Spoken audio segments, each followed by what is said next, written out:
ഇന്ന് തന്നെ ഡൗൺലോഡ് ചെയ്യൂ. കാണൂ നിങ്ങളുടെ ഫേവറേറ്റ് ഷോസ്.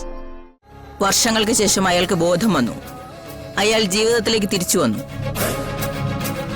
അയാളുടെ മാനസികാവസ്ഥ നേരെയാക്കാൻ ഒരമ്മ എന്നുള്ള നിലയ്ക്ക് നിങ്ങൾ എന്തൊക്കെ ചെയ്തു? ഈ കേസിൽ യഥാർത്ഥത്തിൽ സംഭവിച്ചിരിക്കുന്നത് നിത്യയോട് ജീവനുള്ള വൈരാഗ്യമോ അയാളുടെ കുറ്റവാസനയോ അല്ല, മറിച്ച്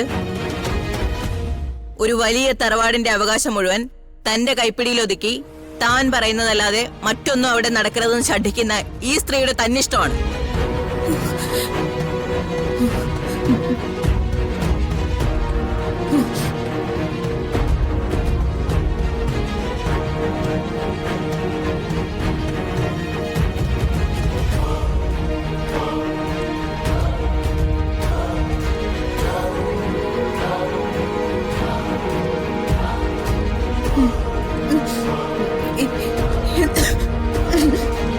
നിങ്ങൾക്ക് എന്തെങ്കിലും അസ്വസ്ഥതയുണ്ടോ?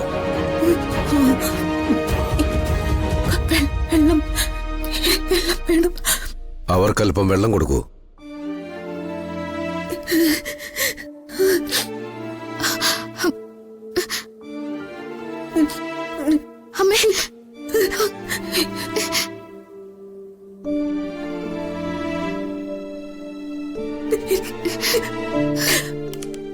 വെള്ളം കൊടുത്തു.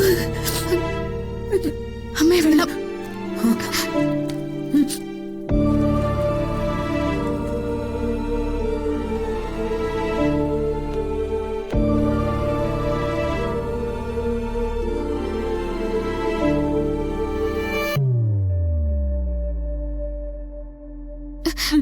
അമ്മേ മതിയോ?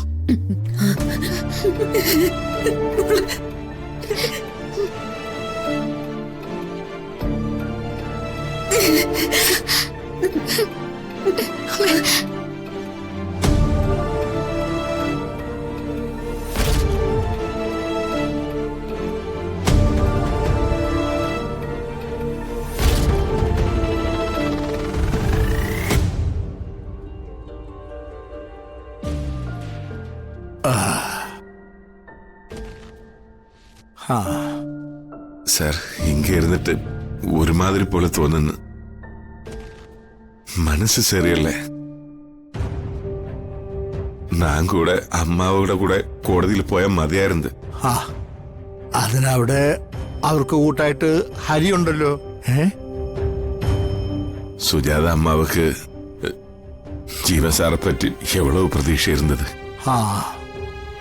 ഇപ്പോ കോർട്ടുക്ക് പോയി പ്രതിക്കൂട്ടിൽ നിൽക്കുന്ന കാണുമ്പോ அந்த அம்மாவோட மனசு எப்படி இருக்கும் ஐயா?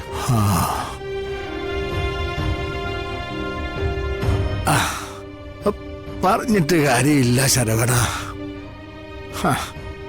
ശരവണ, ലോകത്തിലെ ഏറ്റവും വലിയ കുറ്റവാളികളുടെ അച്ഛനും അമ്മയും ആ കുറ്റവാളിയുടെ കുഞ്ഞു പ്രായത്തില് ഒരുപാട് ഒരു കുഞ്ഞിന്റെ നിലയില് താലോലിച്ചിട്ടുണ്ടാവില്ലേ? അവനെ കുറിച്ച് സ്വപ്നങ്ങൾ കണ്ടിട്ടുണ്ടാവില്ലേ? പക്ഷേ മോനെ, അന്നൊന്നും അവർക്കറിയില്ലല്ലോ സ്വന്തം കഴുത്തിലെ കത്തി കുത്തുന്നവനെയാണ് ഈ കൊണ്ട് നടക്കണമെന്ന്. ജീവന്റെ കാര്യവും ഏകദേശം അതുപോലെ തന്നെയാ.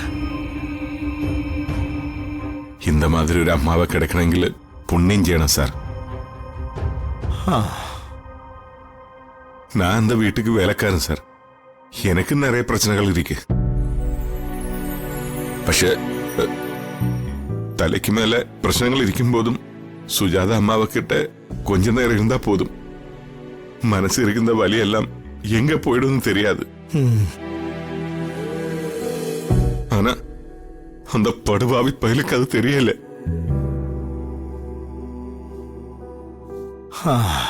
ഇതൊക്കെ ഒരു യോഗമാ ശരവണ.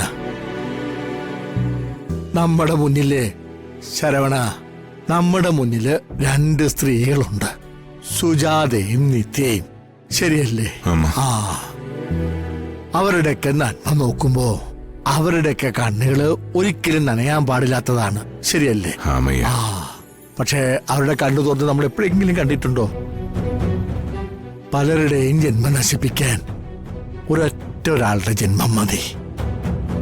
പക്ഷേ ഇപ്പൊ സുജാതയെ കുറിച്ച് ഓർക്കുമ്പോ എനിക്ക് അത്ര പേടിയില്ല. എന്താ കാര്യം, എന്താ കാരണം എന്നറിയോ? ആ, സങ്കടങ്ങളുടെ കടലൊക്കെ നീന്തി കയറി അവരിപ്പോ ഒരു കരയിലെത്തിയിട്ടുണ്ട്. അവരുടെ മനസ്സില് ഇപ്പൊ ഒരു പ്രതീക്ഷയുണ്ട്.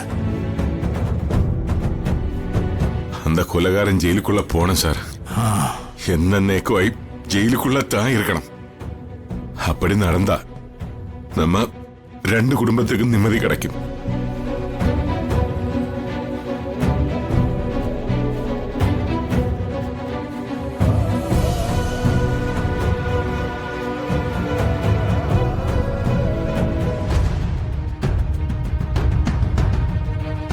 പ്രൊസീഡ്.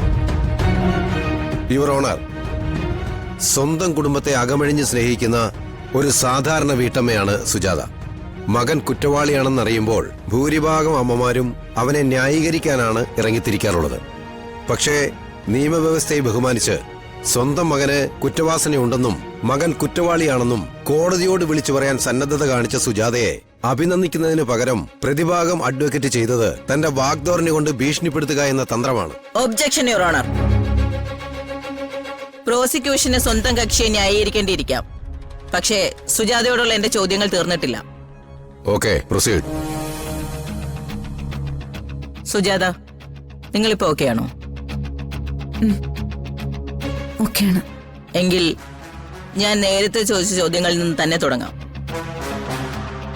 നിങ്ങളുടെ മകൻ ജീവൻ ഒരു അപകടത്തിന് ശേഷം 6 വർഷത്തോളം കോമാ സ്റ്റേജിൽ കിടന്ന ഒരാളായിരുന്നു, അല്ലേ? ശരിയല്ലേ? അതെ. മാനസിക വിഭ്രാന്തിക്ക് നിങ്ങളുടെ മകൻ ട്രീറ്റ്മെന്റിലായിരുന്നു എന്നും നിങ്ങൾക്കറിയാം.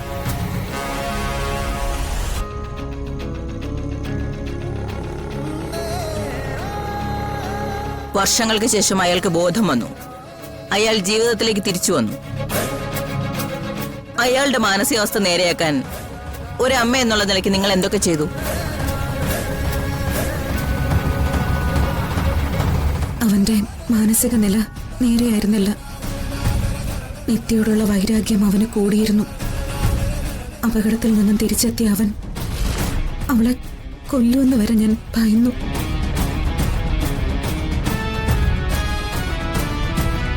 പലതവണ അവൻ അതിന് ശ്രമിക്കുകയും ചെയ്തു. അതെല്ലാം നേരിൽ കണ്ട ഒരമ്മയാണ് ഞാൻ. തടയാൻ ശ്രമിച്ചപ്പോ എന്റെ നേരെ പോലും കത്തി ഉയർത്താൻ മടിയില്ലാത്തൊരു മകനോട് എന്ത് കാരുണ്യമാണ് ഞാൻ കാണിക്കേണ്ടിയിരുന്നത്?